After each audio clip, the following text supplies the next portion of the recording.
Ya Allah, Ya Allah, Ya Allah, Ya Allah, Ya Allah, Ya Allah, Ya Allah.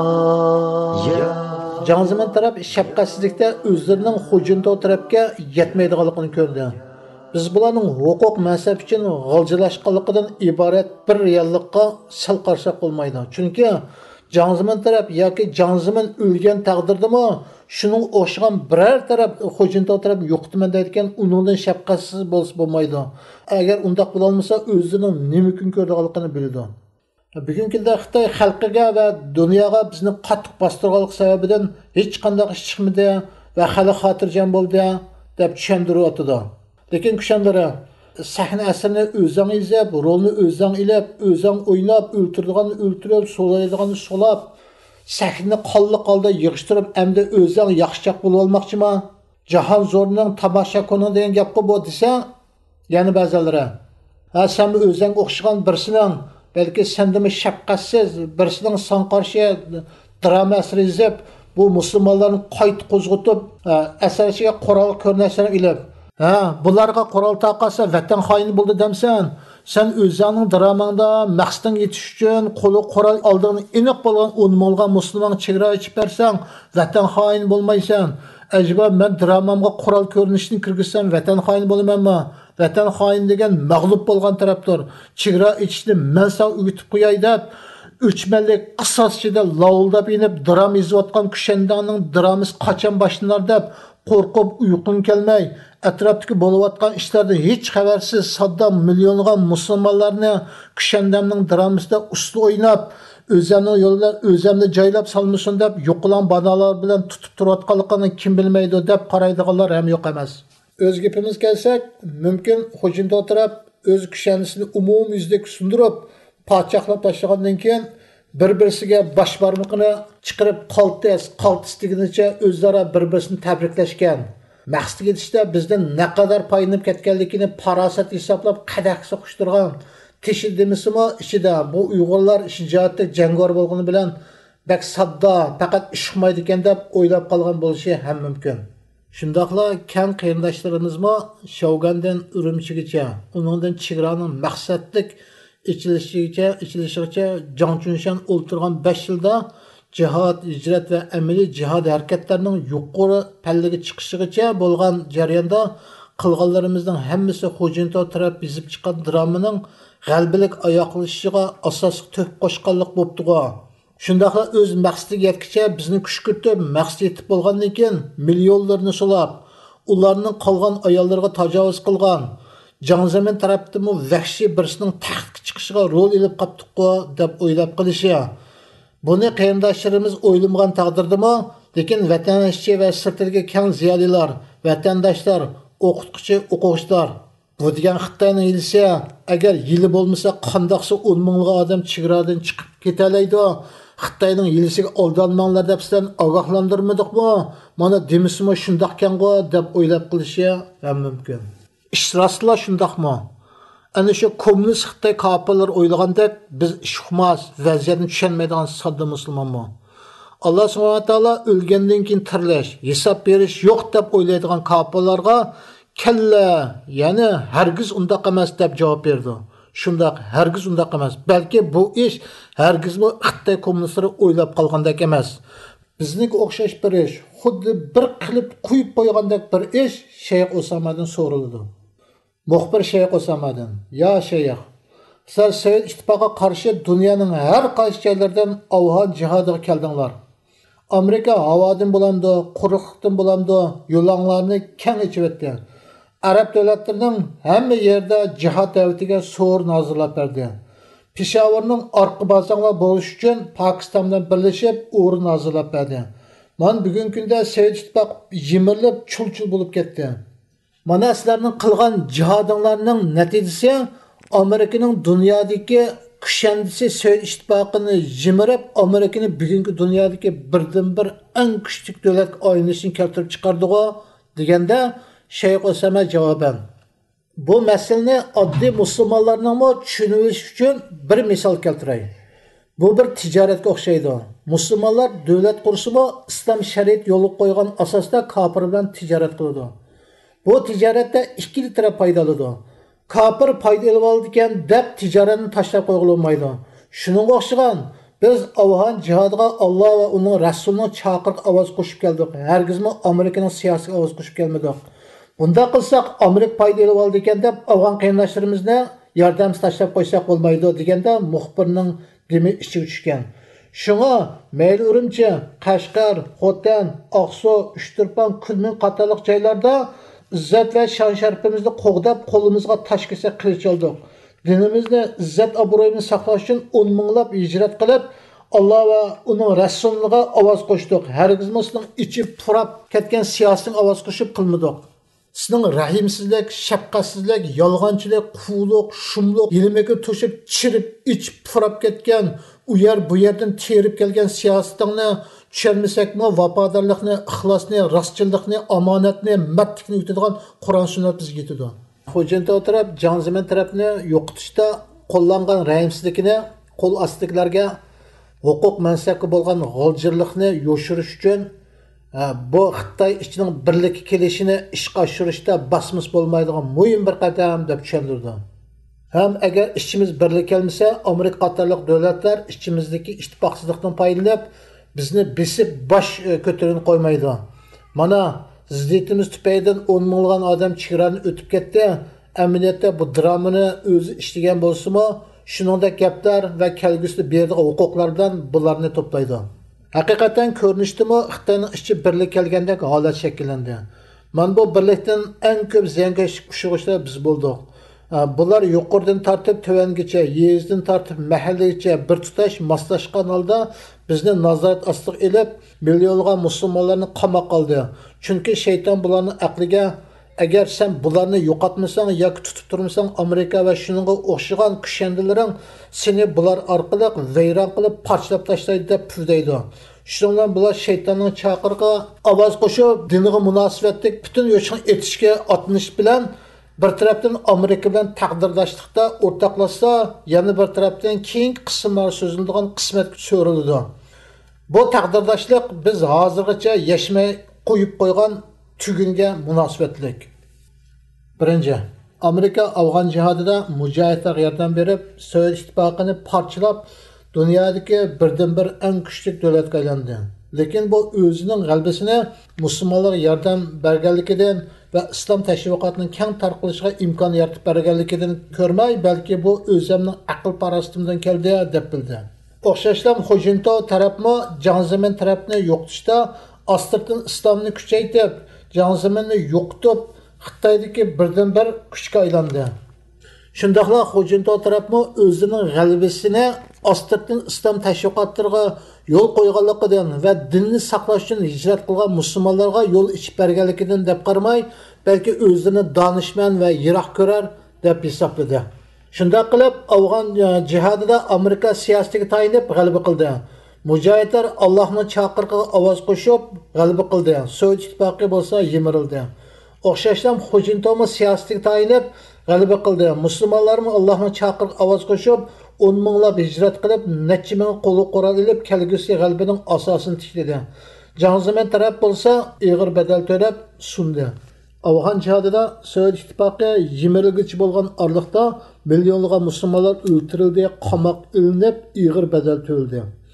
O'xshashlam 10 minglab musulmonlar hijrat qilib, qo'li qurol olguchi bo'lgan orliqda ig'ir badallar to'linib, isqonlar oqdi. Amerika dunyodagi birdan-bir eng kuchli davlatga aylanib, musulmonlarni qo'yib yetmadi. Xitoymi shundoq. Amerikaning butun dunyodagi mujohidlarni hatto bizning qo'shib urushdagi tugunning siri xilofat qilib birinchi dunyo urushi, ulashib kelgan ikkinchi dunyo urushidan keyin Isroiliya qurilib, dunyo Varshava davlatlarini o'z ichiga olgan Sovet ittifoqi bir qutb, Amerikani yetakchi qilgan g'arb davlatlari yana bir qutbga bo'lingandan buyon musulmonlar Isroiliyaning mavjudligini e'tirof qilmay izchil qurollanib qarshilik qilib turdi. Amerika bostirib turdi. Shundaqla dunyoning har qaysi joylaridagi yo Amerikani yo Sovet ittifoqini o'zi arxitekt qilgan islom ellardimi yerlik hokimiyat qarshi qurolli mujohidlar uzildirmay paydo bo'lib turdi. Mana bu qurolli mujohidlardan har qaysi davlatlar o'z manfaati uchun foydalandi. Iroq Suriye ichida Asad qarshi ko'tarilgan jihodni qo'llab Asadni chekladi. Asad bo'lsa Saddam Hüseyin qarshi chiqqan guruhlarni qo'llab Iroqni tizgiladi. Bu ishlar Misrdimi, Saudiyadimi, Sudandimi, Liviyadimi, hammasi shundoq. Qachonki o'ziga Amerika yoki Sovet ittifoqini orqataraq qilgan yerlik musulmon ellari mujohidlardan o'z manfaati uchun foydalanib bo'lgandan keyin ularni otdi, sulida surgun qildi. Ve cihadi bo'lmagan o'limalar o'z davlatidagi tutqundan qochib, ba'zilari Yevropadagi erkin muhitdan foydalanib u yerga yo'tkaldi. Ba'zilari o'z davlatida yo'shirindi. Yana ba'zilari o'z davlatining kushandisidan tavallud o'tib u yerda panohlandi.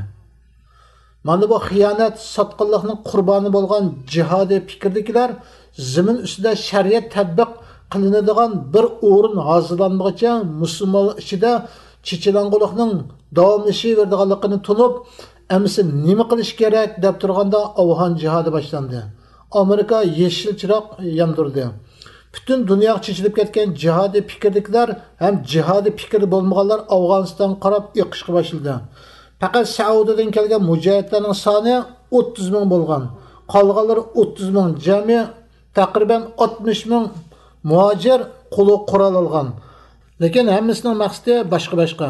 Mujohidlar jihad orqali shariat tatbiq qilinadigan bir zamin hozirlash va uni qo'g'dash. Amerikaning maqsadi dal biz bilmoqchi bo'lgan tugun.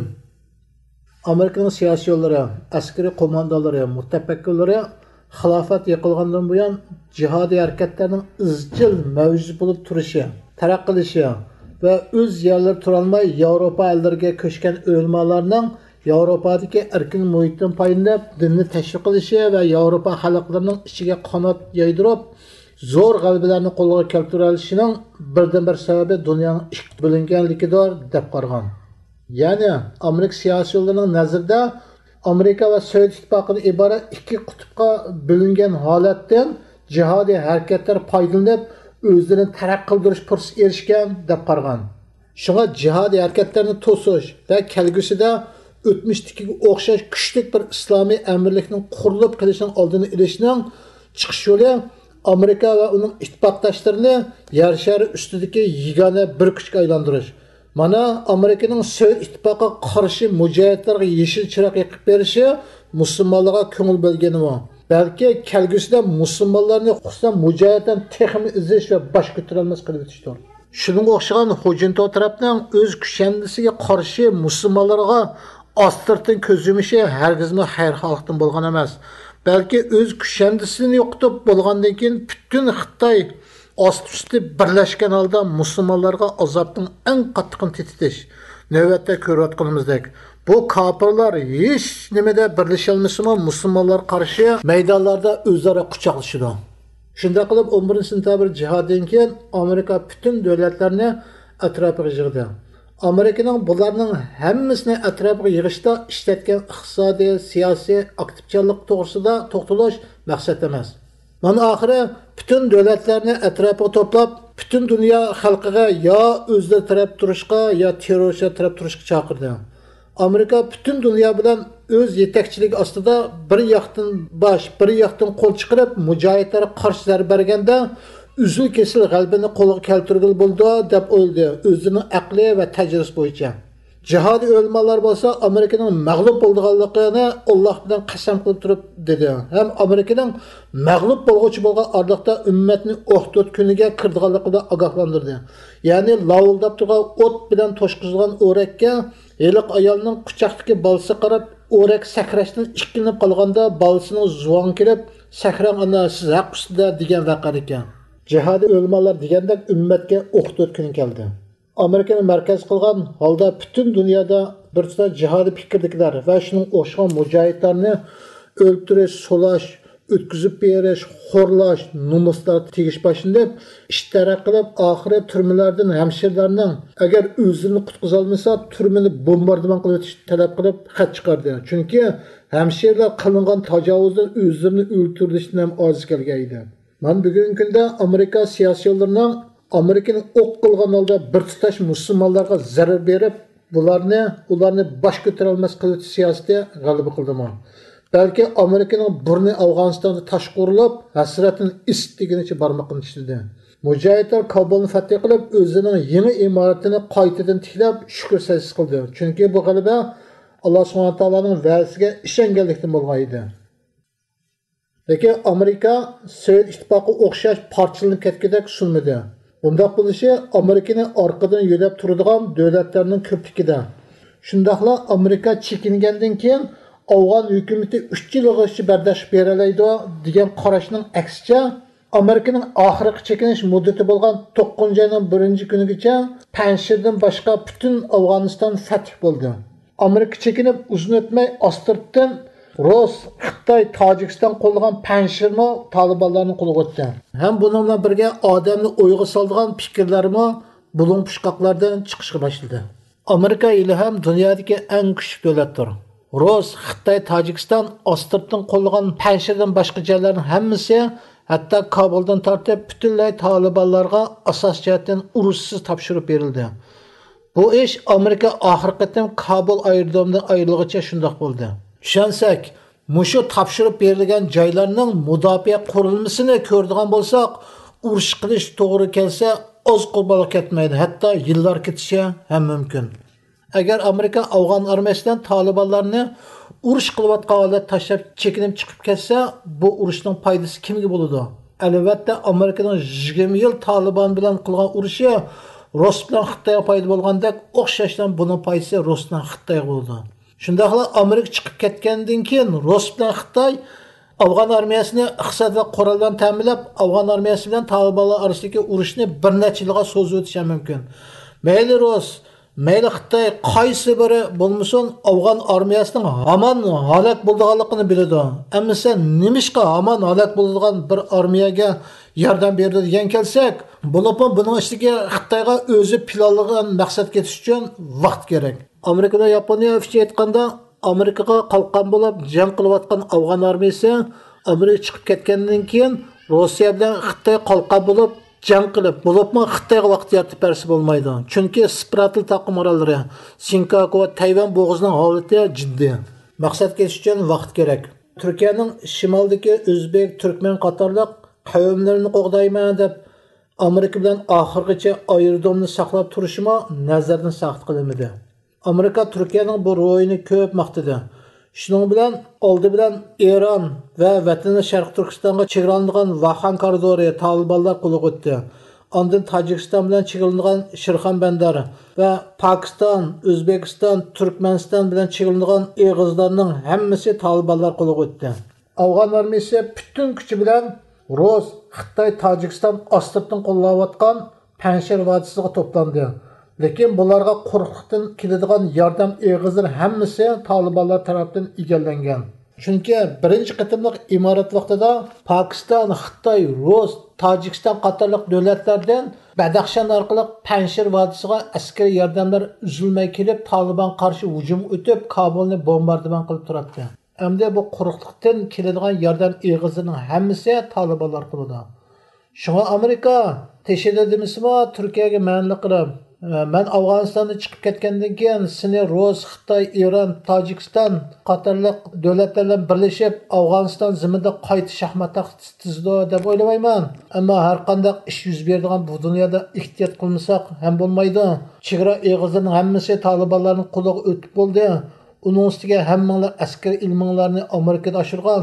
Shunga qavmimni qo'g'dayman degan gap bilan do'ppamga jig'itizmay, men bilan birga ketgan deb Turkiyani yo'lga silib o'tib, oxirida o'zi aerodromdan ayrildi degan ko'z qarashlarini yo'q emas. Shunda qilib tarixdan buyon quruqlik yo'llari orqali Pokiston, Rus, Xitoy qatorliq davlatlardan yordam olib Taliban qarshi ba'zi bo'lgan Panjshir vodiysi quruqlik yordam eg'izlarining Taliban tomonidan egallanishi natijasida 20 kun atrofida qarshilik ko'rsatib taslim bo'ldi. Shundaqla Amerika chiqib ketgandan keyin Afg'oniston armiyasini qo'llash orqali vaqt kutimiz deganlarning orzusi sug'uchilashdi. Islom imoratining inoq hoshimdorchilik bayonlariga quloq solmasdan chegara bo'ylarida tez surat aerodrom silishga va askar ko'paytirishga boshladi. Bo'libmi Xitoy Amerika chiqib ketgandan keyin nurg'un ishlarni planlagan bo'lsa kerak. Öydagi plan taloq to'g'ri kelmab degandek, bugungi kunda Xitoyning Amerika to'g'riliq o'ylaganlari hargizmi Amerikaning Xitoy to'g'riliq o'ylaganlari emas. Xitoyning Amerika to'g'risida o'ylaydigani faqat Xitoyni bosh ko'targizmay, oxiri parchalash deb qarashdir. Amaliyotda ish undoq oddiy emas. Balki Xitoy Amerikaning haqiqiy maqsadini bilmaydi. Buning dalili Tramp taxt chiqiblam Afg'onistonni askar chekindirmaydiganligini, balki ko'paytirganligini aytdi. Amaliyotda Trampning bu so'zi Xitoyni xo'shallikdan yig'latadigan so'zdir. Shundaqla Tramp bu so'zni Amerikaliklarga qartib emas, balki Xitoy qartib aytgandir. Amerika o'zining kelgusi plani uchun Xitoyni xo'shal qilib turib, qirtoq tushirish kerak. Xitoy uchun aytganda, Taliban bilan Amerikaning yengilish bo'lmagan holda urushni uzoq so'zishi Xitoy taraqqiyot uchun tepilmas fursat. Amerika buni obdan biladi. Shunga Xitoyning shu ziyolilarcha fikrdan foydalanib qopqonga dastaklik. Shunga Tramp taxt chiqiblam Afg'onistondan chekinmaymiz, balki askar ko'paytiramiz deb Xitoyni jonlantirgan ruhlantirish hukumini urib bo'lgandan keyin Xitoy bilan bir mezgil ich qo'yin tash qo'yin bo'lib, Xitoyning millionlagan musulmonlarni tutish va lager etishga yeshil chiroq yiqib kelgusi plani uchun Xitoyning qo'lidan foydalandi. Shundaqla Hojinto taraf Jiang Zemin tarafni yo'qotishda qo'liga g'ijjaklanib, ishni Shougandan boshlab tartqididek Amerika mo Tramp taxt chiqishdan burun yezib tayyorlagan dramaning Xitoy qat'iy parchalanmış bo'lmaydi degan pardasini ichib, amsa ishni Xitoyning lager ichidan va o'lmalarni o'ltirishidan boshlaydi deb Gitlerni Xitoyga qartib tarang'ishdi. Bu dramada Xitoy millionlagan musulmonlar lagerga sulash, nomusatdagi ishlarni g'alabalik ijro qilish uchun Amerika Afg'onistondan bir mezgil chiqmay turish kerak. Buningdan hargizmi 2015-2016-yillar Amerika Afg'onistondan chiqib ketgan bo'lsa, Xitoy millionlagan musulmonlarni sulash, o'ltirishlarni qila olmaydi degan gap chiqmaydi. Bu degan ziyolilarning fikri. Ham bu bir faraz. Hatto Xitoy Amerikaga millionlagan musulmonlarni o'ltirish, solashga va'da bergan taqdirda Amerika bundaq gapga asoslanmaydi. Chunki Amerika askariy davlat. Shunga Amerika Afg'onistonda chekingan altida Xitoyning millionlagan musulmon lager sulash, o'ltirish ishini o'z ko'zida ko'rishi va hujjat to'plashdi. Chunki o'zi chiqib ketgandan keyin Xitoyning bo'shdan qilamdi, qilmandi bu uning dramasi yo'q. Biz bu yerda Xitoy siyosiyonlarini Amerika bilan Talibanning oyiga chiqmaydigan urushini qilishi o'zining taraqqiyotiga tepilmas bir fursat deb o'ylaydi deb qaramaymiz. Shundaqla Amerika chiqib ketgandan keyin Afg'on armiyasini qo'llab o'zlariga vaqtni qo'lga keltirishni plan qiladi deb ham o'ylamaymiz. Agar shundoq o'ylab qolgan bo'lsa, bular hammasi ziyoli. Chunki Amerikaning daramasida bu ko'rinishlar yo'q. Afg'onistonning butun kirish chiqish eg'izlari Talibanlarni qo'lga o'tdi. Doha kelishim bo'yicha Amerika o'zining eng oxirgi askarlarini aeroplanga chiqarib, aerodromni Talibanlarga o'tkazib, Afg'onistondan ayrildi. Bugungi kunda Xitoy Amerikaning qadriga yetmaganiga afsunlab yig'layotgan bo'lsa kerak. Lekin siyosat ko'zishini tunimaydi. Hatto Qur'on Karimda bu Yusuf alayhisalomning qarindoshlari Yusuf alayhisalomni quduq tashlab o'tgandan keyin dostining qishiga yig'laganicha Yusufni bo'r yeb ketdi deb kirganda haqiqat ko'z yoshiga kesilib bergan emas.